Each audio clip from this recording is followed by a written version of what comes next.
அனைவருக்கும் வணக்கம். 2024 நாடாளுமன்ற தேர்தலில் பாரதிய ஜனதா கூட்டணி 293 தொகுதிகளில் வெற்றி பெற்றிருக்காங்க. இந்தியா கூட்டணி 235 தொகுதிகளில் வெற்றி பெற்றிருக்காங்க. இப்போது இந்த எம்பிக்கள் எண்ணிக்கையில் எந்த கூட்டணி மக்களுக்கான அனைத்து மக்களுக்குமான பிரதிநிதித்துவத்தை கொடுத்துருக்காங்க அப்படின்னு நம்ம பார்க்கணும். 293 தொகுதி ஜெயித்த பாரதிய ஜனதாவில் 33% பேர் இடபிள்யூஎஸ் என்ற உயர் ஜாதி வகுப்பை சேர்ந்தவங்க. அதில் ஒருவர் கூட இஸ்லாமியரோ சீக்கியரோ கிறிஸ்தவரோ கிடையாது. பாரதிய ஜனதா கட்சி மற்றும் அதன் கூட்டணிகள் எந்த மாதிரி மக்களுக்கான ஒரு கட்சி மற்றும் கூட்டணி அப்படிங்கிறத பாருங்கள். இந்த பக்கம் இந்தியா கூட்டணி 235 தொகுதிகளில் ஜெயிச்சிருக்காங்க. அதில் 30% பேர் ஓபிசி கேட்டகரியை சேர்ந்தவங்க. அதில் இஸ்லாமியர்களுக்கு 7.9%, சீக்கியர்களுக்கு 5%, கிறிஸ்தவர்களுக்கு 3.5%ன்னு எம்பிக்கள் இதில் ஜெயிச்சு வந்திருக்காங்க.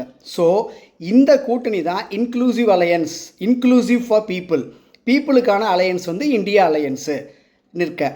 அப்புறம் இந்த அடுத்த 5 ஆண்டுகளில் பாரதிய ஜனதா கட்சி என்ன மாதிரி சோதனைகளை எல்லாம் சந்திக்கும் அப்படின்னு பார்த்தீங்கன்னா, இன்றைக்கி அமைச்சர்களாக பதவி ஏற்கிறவங்களுக்கு பிரதமர் மோடி அவர்கள் ஒரு தேநீர் விருந்து கொடுத்தாங்க. அதில் முதலில் நிர்மலா சீதாராமன் அவர்களின் பெயர் சேர்க்கப்படலை, பிறகு சேர்த்துக்கப்பட்டதாகவும் அழைக்கப்பட்டதாகவும் எல்லாம் நம்ம நியூஸ் பார்த்தோம்.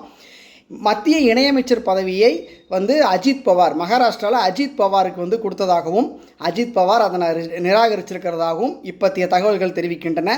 இது வெறும் ஆரம்பம்தான். இன்னும் பல சோதனைகளை மோடி இந்த 5 ஆண்டுகளில் எதிர்கொள்வார். தமிழ்நாட்டு பக்கம் வந்தீங்க அப்படின்னா, தோத்தவங்களுக்கு அதாவது பார்டரில் தோற்றவங்களுக்கு மத்திய அமைச்சர் பதவியும், படுதோல்வி அடைஞ்சவங்களுக்கு ஆளுநர் பதவின்னு புதுசாக ஒரு டெம்ப்ளேட் வச்சுருக்காங்க. உங்களுக்கே தெரியும், தமிழிசை 2019 படுதோல்வி அடைஞ்சாங்க. அவங்க 2 ஸ்டேட்டுக்கு ஆளுநராக கொடுத்தாங்க. நம்ம சிபி ராதாகிருஷ்ணன் அவர்களுக்கு தோற்று போனதுக்கப்புறம் சிபி ராதாகிருஷ்ணன் அவர்களுக்கு ஆளுநர் பதவி. நம்ம தாராபுரத்தில் எம்எல்ஏவுக்கு நின்று தோற்ற எல் முருகனுக்கு மத்திய இணையமைச்சர் கொடுத்தாங்க. இப்போ நீலகிரியில் அவர் மறுபடியும் தோற்றுருக்கார், அவர் மறுபடியும் மினிஸ்டர் ஆகிறார்.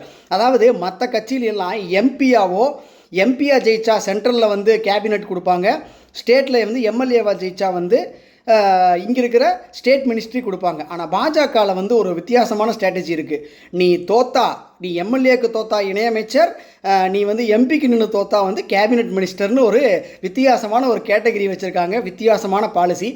என்ன ஒருத்தர் நம்ம அண்ணாமலை குப்புசாமி அவர்களுக்கும் பதவி கிடைக்கும்னு எதிர்பார்த்தாங்க. அது இப்போதைக்கு நடக்கலை. தமிழ்நாட்டுக்கு நல்லது. நன்றி.